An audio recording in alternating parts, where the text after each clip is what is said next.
Morning students, कैसे हैं आप सब। आज इस वीडियो में हम बात करेंगे कि हमें अपनी रिटर्न किस तरीके से फ़ाइल करनी है। लास्ट वीडियो में तो हमने ये डिस्कस किया था कि हमें रिटर्न किस फॉर्म में फ़िल करनी है क्योंकि डिफरेंट डिफरेंट टाइप्स के फॉर्म्स हैं, different different nature of income के लिए। ठीक है, डिफरेंट टाइप की इनकम के लिए डिफरेंट फॉर्म्स हैं, जो आपको लास्ट वीडियो में हमने क्लियर कर दिया था। आज हम डिस्कस करेंगे कि अब आपको वो फॉर्म किस तरीके से भरने हैं, इलेक्ट्रॉनिकली भरने हैं, मैनुअली भरने हैं, राइट, और किस तरीके से उसको जमा कराना है, कहाँ कराना है, वो सीन आज हम क्लियर करेंगे। तो सबसे पहले हम बात करते हैं रिटर्न जो मैनुअली फिल करते हैं। देखिए, पहले तो एसएससी को अपना स्टेटस क्लियर करना है। एसएससी कौन है, इंडिविजुअल है, कंपनी है, फर्म है, राइट। उसके अलावा फिर उसे ये देखना है कि वो जो रिटर्न फाइल करने जा रहा है उस इनकम का नेचर क्या है। अकॉर्डिंगली वो फॉर्म चूज़ करेगा। ITR 1 है, 2, 3, 4, 5, 6, 7 में से जो भी उसको सूट करेगा।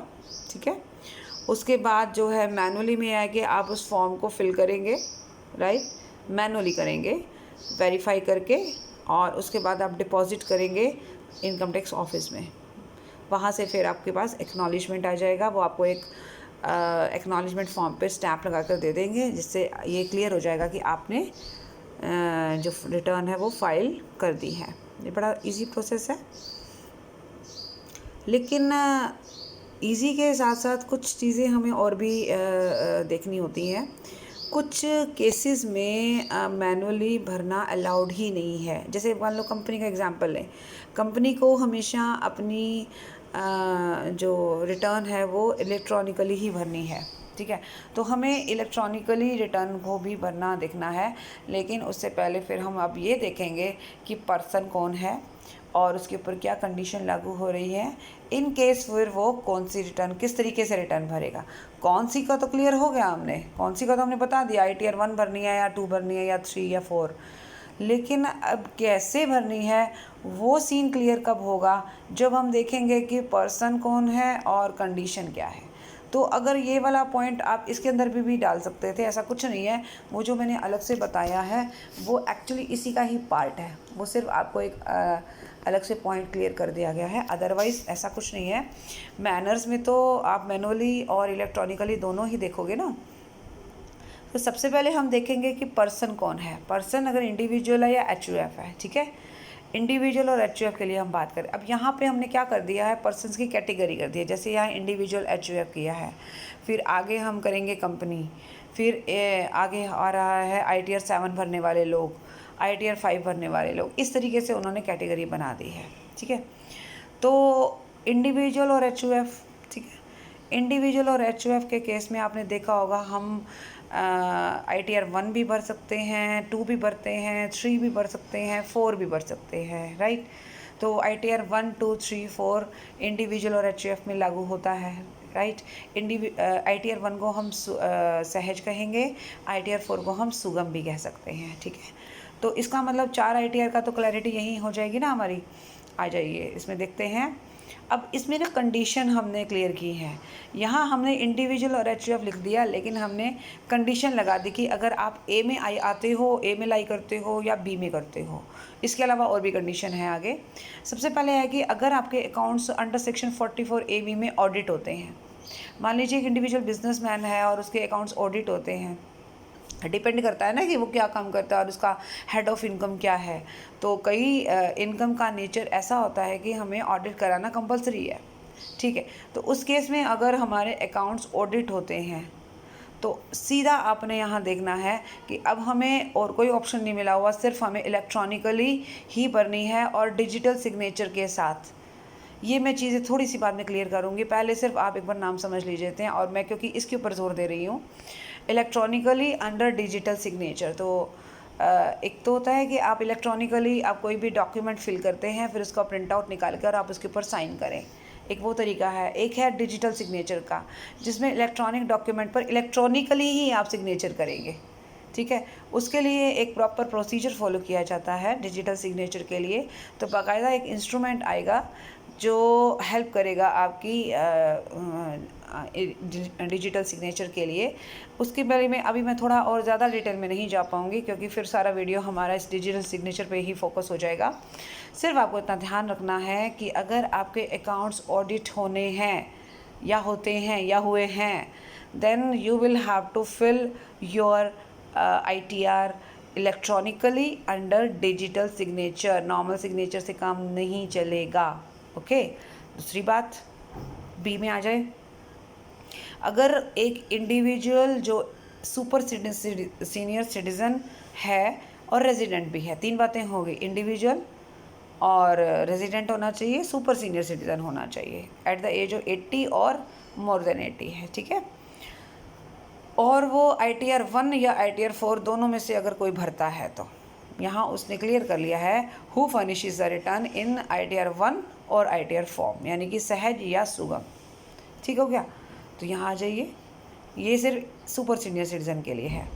तो इलेक्ट्रॉनिकली अंडर डिजिटल सिग्नेचर भी कर सकते हो आप, मना नहीं है कि आप नहीं कर सकते, यहाँ पे भी आप कर सकते हो। और मतलब उसको ये 4 ऑप्शन दिए गया ABCD, अब चारों में से कोई भी एक तरीके से आप अपनी ITR भर सकते हो। पहला तरीका क्लियर हो गया। सेकंड है, आप अपना डाटा इलेक्ट्रॉनिकली फीड कीजिए, राइट। और फिर एक EVC, इसे बोलते हैं इलेक्ट्रॉनिक वेरिफिकेशन कोड, इसका इस्तेमाल करते हुए आपने जो है फिल करना है। अभी ये भी ऐसा ही, जैसे मैंने अभी बोला ना, अंडर डिजिटल सिग्नेचर। तो जब आप डिजिटल सिग्नेचर से अपनी ITR फॉर्म भरते हो तो फिर EVC की या और किसी तरीके की ज़रूरत नहीं है, एक ही चाहिए, या तो ये चाहिए या फिर नीचे वाली चीज़ें चाहिए, ठीक है। सबसे सिक्योर हमारा डिजिटल सिग्नेचर वाला ही माना जाता है, ठीक है। लेकिन अगर उस वो सब हमारे पास ऑप्शन या हम यूज़ नहीं कर रहे हैं उसको, तो हम EVC का इस्तेमाल करते हुए कर सकते हैं, ठीक है। EVC होता है इलेक्ट्रॉनिक वेरिफिकेशन कोड। जैसे आप आजकल के टाइम में बहुत ज़्यादा ये चीज़ें कॉमन हो गई हैं कि हम क्योंकि हमारा जो फ़ोन नंबर है वो आधार से लिंक्ड होता है, राइट। तो आप देखोगे कि कई बार कुछ चीज़ों में आधार का नंबर से OTP आपका आता है, और उस OTP को आप फीड करते हैं तो आपका कोई फ़ोन पे कुछ काम कर रहे हैं तो वो आपका प्रॉब्लम सॉल्व होता है। सेम केस यहाँ पे भी है। इलेक्ट्रॉनिक वेरिफिकेशन कोड में आप जो ये वेरिफिकेशन किस चीज़ का करना है, पहले तो वो क्लियर कर देती हूँ। देखिए, आपने एक ITR फिल की है ऑनलाइन इलेक्ट्रॉनिकली, राइट। उसको वेरीफाई करना पड़ेगा। जब तक आप वेरीफाई नहीं करोगे, उसको बोलते हैं E-वेरीफाई, इलेक्ट्रॉनिकली वेरीफाई। आप जब तक वेरीफाई नहीं करोगे तब तक वो कंप्लीट नहीं मानी जाएगी, तब तक एक तरीके से आपको उसके एक्नॉलेजमेंट नहीं रिसीव होगी। मतलब रिकॉर्ड आपको अवेलेबल नहीं हो पाएगा कि आपने फिल किया है। तो आपके पास भी तो प्रूफ होना चाहिए ना, आप डाउनलोड कैसे करोगे एक्नॉलेजमेंट, राइट। उसके लिए ज़रूरी है कि हम या तो अंडर डिजिटल सिग्नेचर करें, नंबर 1, या फिर हम EVC का इस्तेमाल हम कैसे करते हैं, या तो नेट बैंकिंग हो आपके फ़ोन पे। अगर आप नेट बैंकिंग का इस्तेमाल करते हो, आपका बैंक अकाउंट नेट बैंकिंग से कनेक्टेड है, ठीक है, या फिर आपका बैंक अकाउंट के हेल्प से करोगे। यहाँ पे मैं बहुत ज़्यादा डिटेल में नहीं जाऊँगी, मैं सिर्फ थोड़ा सा आपको ब्रीफ में बता रही हूँ।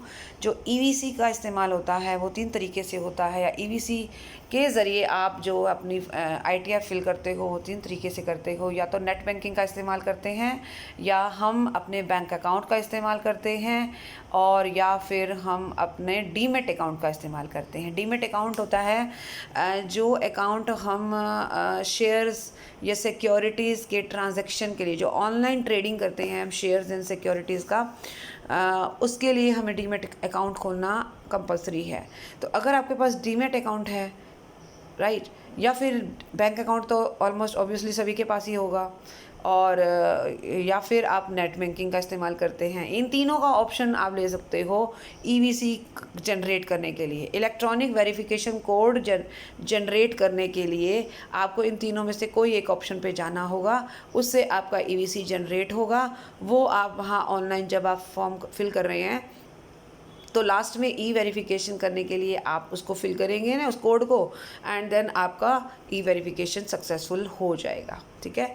तीसरा जो तरीका है वो है आपने ईवीसी का इस्तेमाल भी नहीं किया, आपने डिजिटल सिग्नेचर का इस्तेमाल भी नहीं किया, आपने क्या किया, इलेक्ट्रॉनिकली फीड किया और फिर आपने एक फॉर्म है ITR-V मतलब ITR वेरिफिकेशन फॉर्म, ठीक है। तो आप ITR वेरिफिकेशन फॉर्म की आप कॉपी निकालेंगे एंड उसके बाद उसको सिग्नेचर करके आप जहाँ पर उसको डिपॉजिट कराना है इनकम टैक्स ऑफिस में, या आपको एक्चुअली एक बेंगलोर में एक जगह है जहाँ पर हमें ये ITR-V भेजना होता है, ठीक है।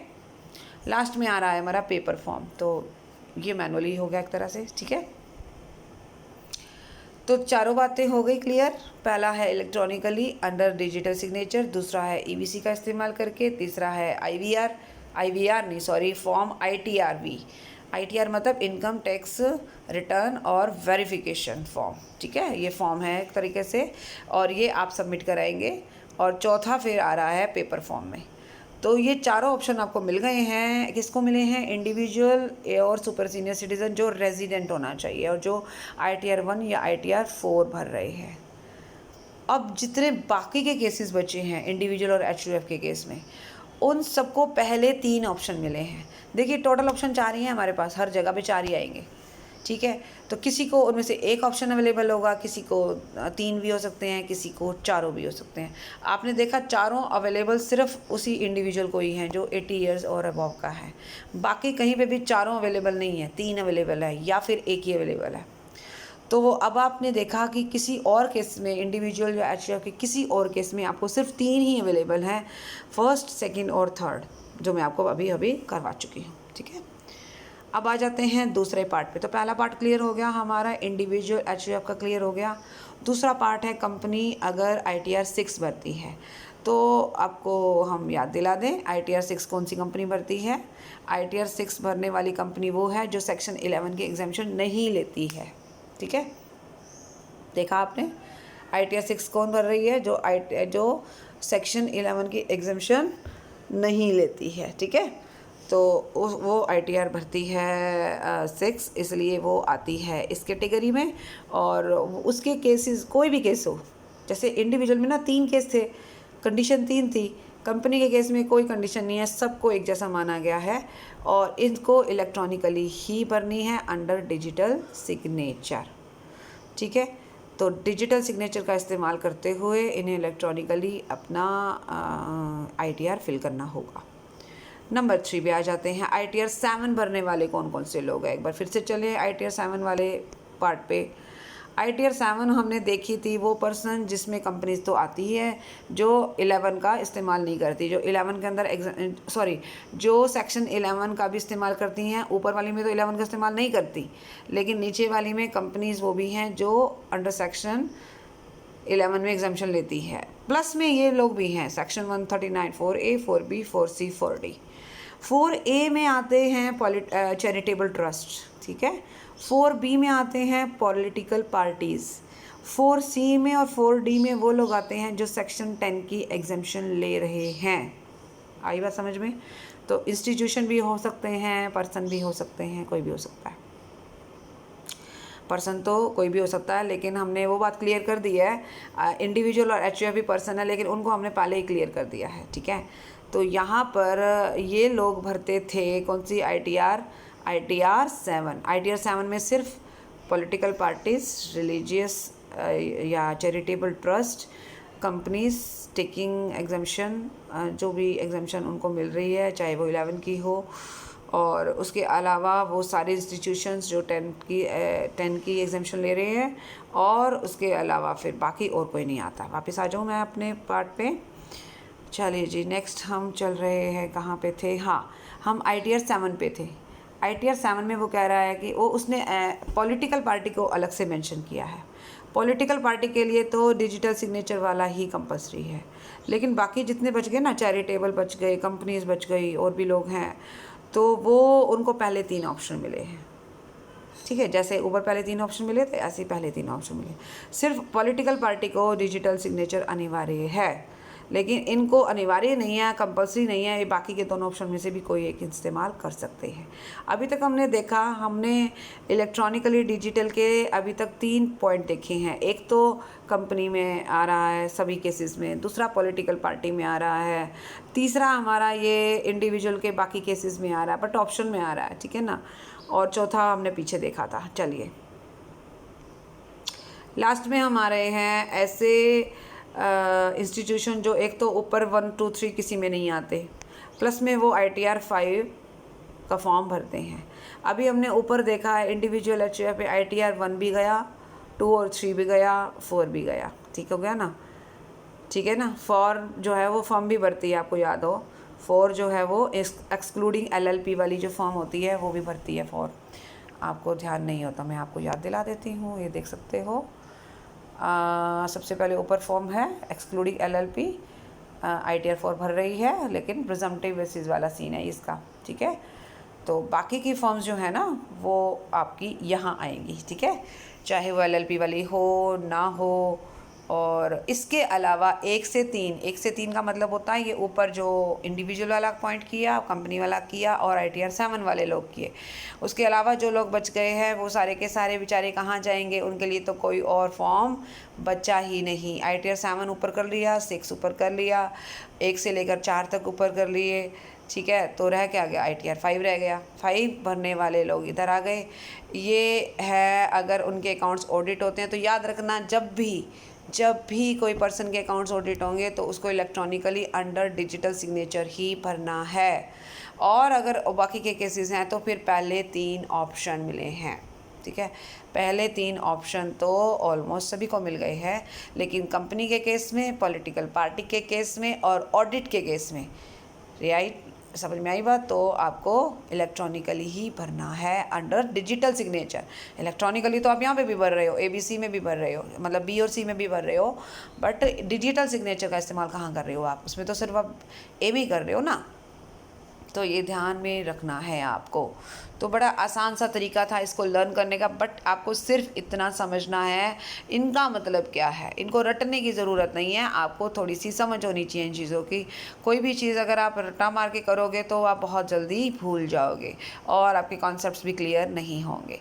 लेकिन सबसे पहला काम आपको हमेशा ये करना चाहिए कि अपना कॉन्सेप्ट क्लियर कीजिए, चाहे उसके लिए आपको कितना एक बार हाथ पैर मारने पड़े, उसके बाद आपकी टेंशन हमेशा के लिए ख़त्म हो जाती है, ठीक है।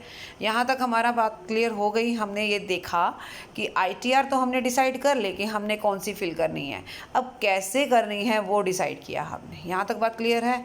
अब इसने E-फाइलिंग मतलब इलेक्ट्रॉनिक फाइलिंग के लिए कुछ स्टेप्स बताए हैं, हालांकि इसको प्रैक्टिकली करके देखना चाहिए, बिना उसके समझ में कम आता है और जो है इतना मज़ा भी नहीं आता है, फिर ऐसे लगता है कि जैसे हम रट्टा मार रहे हैं। लेकिन इसमें मैं आपको थोड़ा सा थ्योरेटिकल पोर्शन कराकर एक वीडियो में मैं आपको इसको प्रैक्टिकली करना भी सिखाऊंगी। तो फिलहाल आप इसको थोड़ा सा ऐसे ही करना सीखिए। जैसे सबसे पहले आपको इस साइट पर जाना है incometaxindia efiling.government.in, ठीक है। उसके बाद आप जब आप इस साइट पर जाओगे तो आप पहले तो ये देखोगे ITR फॉर्म कौन सा आपको भरना है, तो आप रिक्वायर्ड ITR पर सेलेक्ट करोगे। मान लीजिए मुझे ITR 4 भरना है तो मैं ITR 4 पे क्लिक करूँगी। फिर मैं डाउनलोड करूँगी। मेरे रिटर्न को प्रिपेयर करने के लिए एक सॉफ्टवेयर बनाया गया है डिपार्टमेंट के द्वारा, वो सॉफ्टवेयर आपको अवेलेबल है, तो आप उसको डाउनलोड कीजिए। अब आप उसको डाउनलोड करेंगे तभी आपकी ITR फटाफट जो है वो फिल हो जाएगी। तीसरा जो प्रोसीजर है या तीसरा जो प्रोसीजर का जो स्टेप है वो है आपको अपनी रिटर्न सबसे पहले एक ऑफ़लाइन ज़रूर भर लेनी चाहिए। अब ऐसा क्यों, कोई ज़बरदस्ती नहीं है कि ऑफ़लाइन भरनी है। अगर आपको इलेक्ट्रॉनिकली भरनी है तो इलेक्ट्रॉनिकली भरनी है, ऑफ़लाइन नहीं भरनी। लेकिन ये सिर्फ आपकी सुविधा के लिए है। मान लीजिए आप जैसे कहते हैं ना कि हम पहले एक होमवर्क कर लें, अब अगर मान लीजिए उसमें कोई मिस्टेक हो जाए तो हमें एक्चुअल पकड़ में आ जाती है ना। फाइनल सबमिशन से पहले हमें एक होमवर्क कर लेना चाहिए, अपने आप ही मैनुअली कर लो। उसमें क्या होगा कि आप उसको सबमिट करने से पहले अपनी सारी मिस्टेक्स चेक कर लोगे। उसके लिए आप अपने सारे डॉक्यूमेंट्स अपने पास रेडी रखो, राइट। TDS फॉर्म होता है, TDS जिससे आपका टैक्स डिडक्ट होता है, वो अपने पास रखो। आपने कहाँ कहाँ इन्वेस्टमेंट किया है, अंडर सेक्शन 80C में क्या क्या इन्वेस्ट किया है, वो अपने पास तैयार रखो। कहने का मतलब ये है कि सारे डॉक्यूमेंट्स, सारी चीज़ें आपके पास रेडी हों, और एक बार आप ऑफलाइन रिटर्न भर के भी चेक कर सकते हैं। आप उसको मैनुअली भी भर के एक बार आप थोड़ा सा रख सकते हैं अपने पास, इससे आपका काम आसान हो जाएगा। फिर आ रहा है, अब आपने फाइनली सारा देख लिया, सब ओके कर दिया, अब आप उसको अपलोड कर देंगे सक्सेसफुली। उसके बाद आप उसके एक्नॉलेजमेंट का एक प्रिंट लेंगे अगर आपने रिटर्न डिजिटली से साइन की है तो, क्योंकि एक्नॉलेजमेंट आपको तुरंत वहीं से मिल जाएगी, ठीक है। जिसका मतलब है क्योंकि डिजिटली आपने साइन किया है इसलिए। या फिर अगर आपने EVC का इस्तेमाल करते हुए किया है तो भी आपको एक्नॉलेजमेंट का एक प्रिंट ले लेना है वहाँ से। लेकिन इन केस अगर रिटर्न डिजिटली साइन नहीं है या EVC का इस्तेमाल नहीं किया है तो आपको ITR-V फॉर्म की कॉपी लेनी है, उसका प्रिंट आउट मिलेगा आपको, उसकी 2 कॉपीज़ आपको बनानी है। एक कॉपी आपको भेजनी है इस एड्रेस पर, बैंगलोर में इलेक्ट्रॉनिक सिटी एक जगह है, और वहाँ पर आपका ये जाएगा, वहाँ इनकम टैक्स डिपार्टमेंट है, CPC। और उसके बाद आपको इस एड्रेस पर एक बात और, सिर्फ आपको या तो ऑर्डिनरी पोस्ट से करना है या स्पीड पोस्ट से करना है, कुरियर का इस्तेमाल नहीं करना है, ध्यान में रखना। ऑर्डिनरी पोस्ट या स्पीड पोस्ट से ही करना है आपको अपने ITR-V फॉर्म को पोस्ट, ठीक है। तो ITR-V फॉर्म को पोस्ट क्यों करना पड़ा? क्योंकि आपने EVC का इस्तेमाल नहीं किया, ना ही आपने डिजिटली साइन किए हैं। अगर वो कर देते तो फिर आपको ये चक्कर डालने की ज़रूरत नहीं पड़ती, ठीक है। एक कॉपी आप अपने पास रिकॉर्ड के लिए रखोगे, और ये जो कॉपी आपको भेजनी है वो बैंगलोर में, तो 120 दिन के अंदर भेजनी है। कहाँ से 120 दिन के अंदर? जिस दिन आपने रिटर्न भरी ना, आज आपने रिटर्न फिल किया है, आज से 120 दिन के अंदर अंदर आपको भेजनी है। अगर 120 दिन के बाद वहाँ पहुँची तो दिक्कत हो जाएगी, आपको नोटिस भी मिल सकता है, और भी कई तरह की फॉर्मेलिटीज़ पूरी करनी पड़ सकती है। ये एक प्रोसीजर है, हालांकि यहाँ तो थोड़े से स्टेप्स में बता दिया गया, लेकिन जब आप एक्चुअली फिल करते हो तो थोड़ा टेक्निकल होना पड़ता है, वहाँ पे थोड़ी सी चीज़ों को ध्यान देना पड़ता है। अब आ जाती हैं फैसिलिटीज़ क्या प्रोवाइड कर रखी हैं डिपार्टमेंट ने E-फाइलिंग के लिए। डिपार्टमेंट ने काफ़ी फैसिलिटीज़ प्रोवाइड की है, जैसे कैलकुलेटर अवार्ड हमें प्रोवाइड किया है। आप जब आप प्रैक्टिकली भरना देखोगे तो उसमें आप देखोगे साइड पे, राइट हैंड साइड पर आपको बहुत सारे ऑप्शन नज़र आते हैं। उसमें calculation of tax, E verification नहीं, उसके अलावा उसमें और इंटरेस्ट का कैलकुलेशन है। तो उसमें जो सॉफ्टवेयर है, उस सॉफ्टवेयर की मदद से आप ये सारे काम कर सकते हो, ठीक है। इसके अलावा आपको अब एक फॉर्म होता है 26AS, वो भी आपको वहीं ऑनलाइन दिख जाएगा। ऑप्शन में जब जाओगे ना तो आपको एक फॉर्म दिखेगा 26AS। इस फॉर्म का मतलब क्या है? इस फॉर्म में आपका अब तक जितना TDS कटा हुआ है, जिसने भी काटा है, चाहे वो बैंक ने काटा है, चाहे वो आपके एम्प्लॉयर ने काटा है, राइट, तो वो सारा आपको यहाँ रिफ्लेक्ट होगा 26AS में। इससे आपको बेनिफिट ये हो जाएगा कि आपको पता लग जाएगा कि मेरा कितना टैक्स बन रहा है, कितना टैक्स मैं दे चुकी हूँ और मुझे कितना टैक्स देना है। फिर आ रहा है check processing status of your e file return online. तो अब आपको अपना प्रोसेसिंग स्टेटस, तो आप पिछली रिटर्न्स का भी प्रोसेसिंग स्टेटस चेक कर सकते हो कि आपने ई-वेरिफिकेशन मान लो कोई पेंडिंग था तो वहाँ आपको रिफ्लेक्ट हो जाएगा, राइट। और अगर प्रोसेस हो चुका है वो भी पता लग जाएगा, पेंडिंग है वो भी दिख जाएगा आपको। तो आपको अपनी ITR का स्टेटस चेक करना हो, बड़ी इजीली आप चेक कर सकते हो।